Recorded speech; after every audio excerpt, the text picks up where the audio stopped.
Greetings. Welcome to Ham Radio Test and Review. My name is Dave. My call sign is N8DAV. I live in Flagstaff, Arizona, and my motto for my channel is one test is worth 1,000 expert opinions.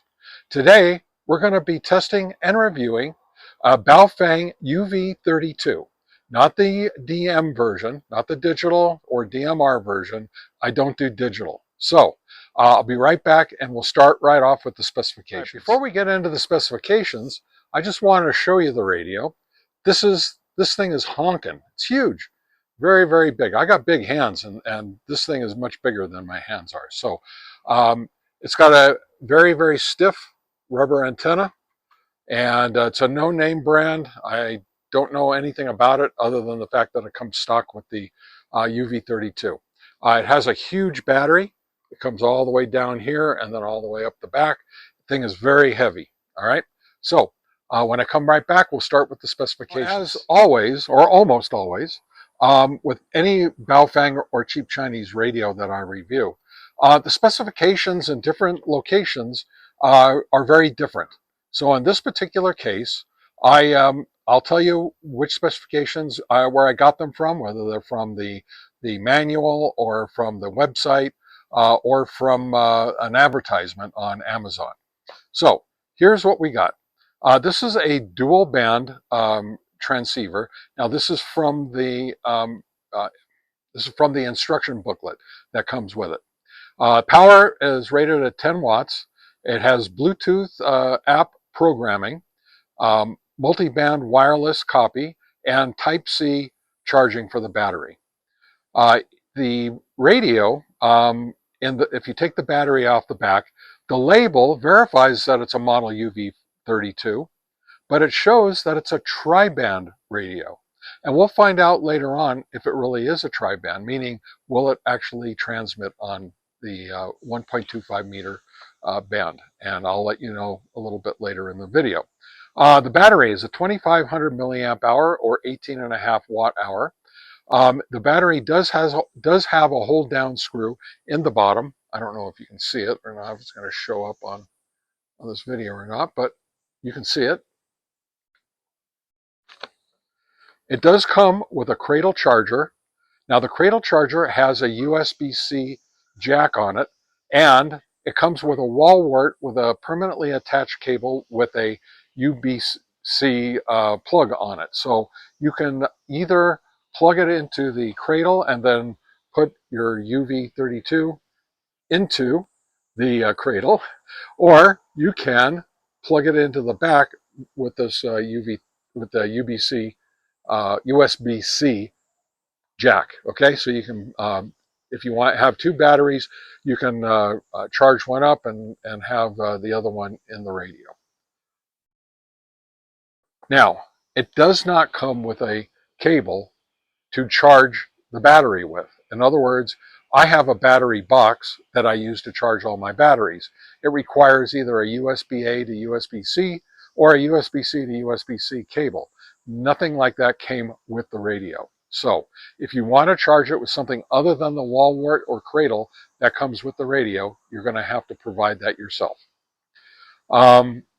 It also does not come with a programming cable, so just be aware of that. It does come with a belt pouch, not a belt clip. Now the pouch is made of a very thick nylon material with Velcro on it. It does hold the radio rather nicely. I've tried it out and it does work very well. It does come with a wrist strap. The instruction booklet is 29 pages long, written in English, and it's actually written fairly well, but the print is so small and so light, it's very hard to read, especially for an old guy with me, even with my bifocals. I will provide a affiliate link to the product if you're interested in buying one yourself. The controls and other features on the radio. Let's start off with the specified frequencies. The specified frequencies, again, are in the instruction manual. It's specified to operate on 144 to 148 megahertz on the VHF band and 420 to 450 megahertz on the UHF band. Now that is the American version. They do list other versions like the European version. The back label of the radio, if you take the battery off, specifically states that it operates from 136 to 174 megahertz, 220 to 260 megahertz, and 400 to 520 megahertz. That's very, very different than the instruction manual. So obviously, we don't know yet what the truth is, but I will get to that a little bit later. It does also receive on numerous other bands, as for instance, the air band on AM, and then of course the police fire bands on FM, and it also has NOAA and the emergency alerts. The on-off volume control is very smooth and works fairly well. There's also a channel change knob on the top. And then the screen is 2 inches, is what it's stated by Baofeng. It's a color LCD. The background color is black, and it shows channel name, zone name, has an S meter, and it doesn't wash out absolutely completely in direct sunlight, but it mostly does. So it's still hard to see, even if you can see a little bit of it. Menu buttons on the front. There is the menu button is also doubles as the VFO channel mode button for a long press. Short press gives you the menu. The home return button, also up and down arrow keys, and P1, P2 buttons. That's the right and left buttons. The keypad is an alphanumeric keypad, and all the keys on that are also multifunctioned. The antenna connector type is an SMA male. Battery type is, of course, lithium-ion with a USB charging port in the back. You can also, again, use the cradle charger if you want. And you can also charge the battery in the cradle without being attached to the radio. Other features that were stated in the instructions that I just highlighted, these are just very high-level features. And also, it'll have almost all the same features that just about every other Baofeng has. But these features are, and this is very, very near and dear to my heart, it has channel banks, and it has up to 1,000 channels and 10 channel banks. So you can put 100 channels per channel bank. That's for 1,000 channels total. The microphone opening is on the front of the radio, while the speaker is on the back. It is a dual monitor, and the nice thing about it is very different than most Baofengs, that even though it is dual monitor, you can monitor on one VFO from one zone, and on the other VFO, a different zone. I like this a lot because I break my zones up into VHF and UHF frequencies. So if I have 2 repeaters that I want to monitor, and one of them is on UHF and one of them is on VHF, on a normal Baofeng that has dual monitor, I would only be able to monitor whatever is in one zone. But this one allows you to monitor 2 different zones at the same time. It has Vox, it has your standard K connector, and I'm not going to go into all the other regular specifications that a normal Baofeng has. Now, I tested this radio, and this is what I came up with as far as the frequency limits. For transmit, it's 136 to 170 megahertz, 220 to 259 megahertz, and 400 to 479 megahertz. On receive, it's 136 to 174, 220 to 259, and 400 to 519. So once again, that's very different than what the instructions said and what the advertisement on Amazon says. All right, just so you know, but that's real world. All right, I have some other tests that I'm going to be running. I'll be running on the antenna.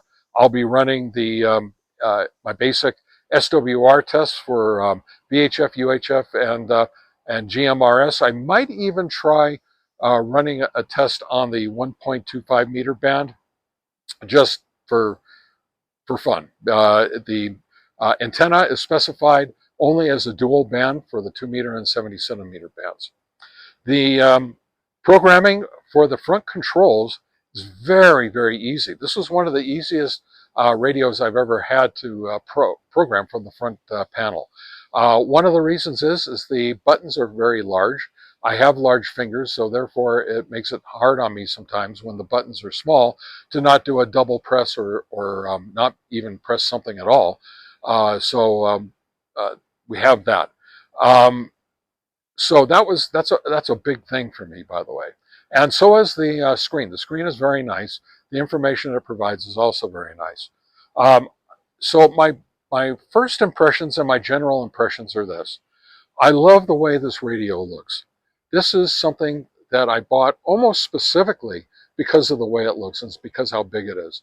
You know, growing up at my age, everything that was bigger was always better. Now we all know in this day and age that's not true. But growing up when I was a young kid, if it was bigger, it was definitely better. And so I kind of like these big radios. I've got a UV-25 as well. It's also very large. Very, very, very good radio. I really like the way it looks. Um, it feels really good in my hands. You know, not all radios feel good in your hands. Some of them do, some of them don't. The knobs have good feel, but both of the two knobs on the top both have a bit of slop in them. In other words, you can turn them and move them a fair amount without actually doing anything. So that's something that's a little disheartening, but you know, it's not that bad. The buttons are a tad mushy, but they still have a tactile enough feel to be able to work with easily. Like I said, the screen is large and easy to read, especially for somebody who's got poor eyes like I do. A lot of good information's on the screen. And again, the speaker is on the back, but it is loud and it is very clear. It's got very, very excellent sound and good modulation. Again, overall, I bought it for the looks and the functionality that it has, like the channel banks and scanning features that go along with the channel banks. And I just wanted to add it to my collection. So there you go. That's my personal opinion. The antenna is specified as 136 to 174 and 400 to 520 megahertz. It's 7 3/4 inches long. It's a rubber whip and it's very stiff. It's not very flexible at all. And I will be doing some SWR testing, and of course I'll be doing some real-world testing out at actual distance using my Reds Engineering simplex repeater on my base station antenna. So I'll be getting back to all of that in just a minute here. So when you see me again, I will be running all the tests that you like to watch. Okay, here we go. I'll be right back. All right, here we go with my trusty Surecom SW102 power SWR meter, and this will be on the 2-meter band. I have an SWR of 2.8. Right, next up, I'm going to be testing the antenna with the Nano VNA antenna analyzer. When we turn it on, we'll see the 2-meter band come up immediately. And we have an SWR of 4837 and an impedance of 11.44. Now on the 70 centimeter band, SWR of 2.20. Right, next we're going to try it on the 70 centimeter band.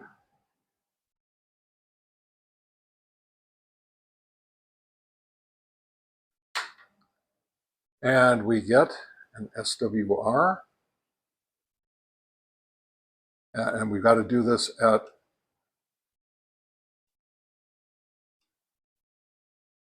national calling frequency, which is what I always use.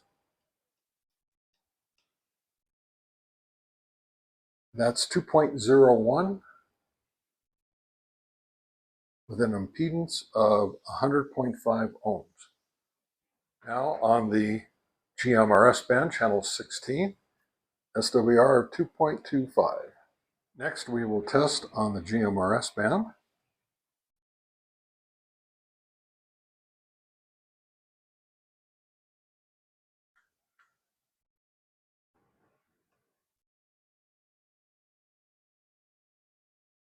And we get 2.149. And now we do the SWR test on the 1.25 meter band. 3.60. And last but not least, let's try it on the 1.25 meter band anyway, even though it's not specified that it will work on that. And of course, it's very high.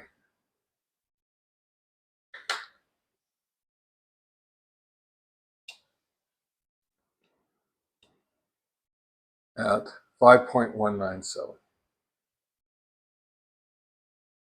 Okay, power output on high on the 2 meter band. And we get 10.18 watts. Okay, once again, power output on the 70 centimeter band. And we get 8.15 watts.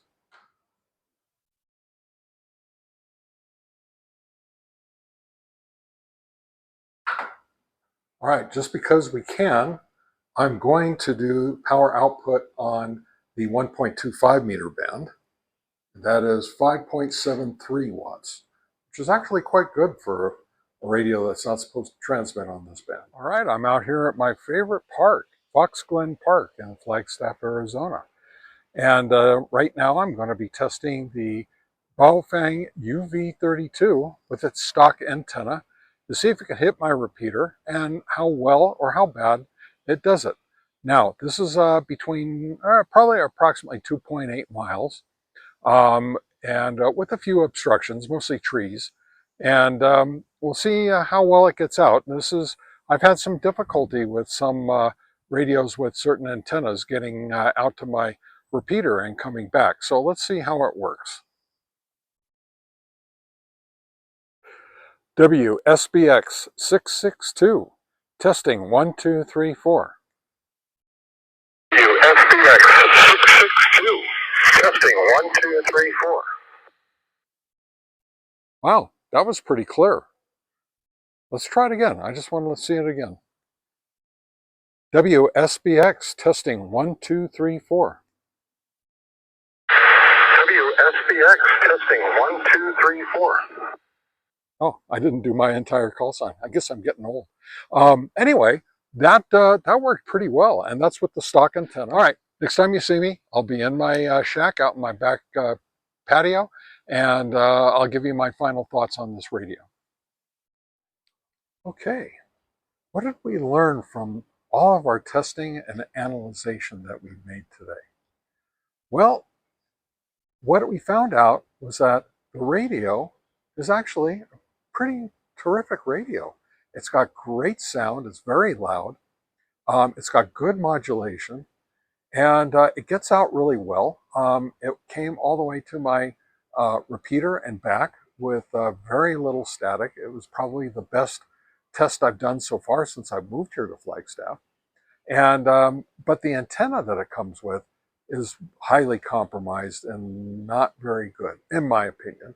And that is based on the SWR readings that we got from the antenna.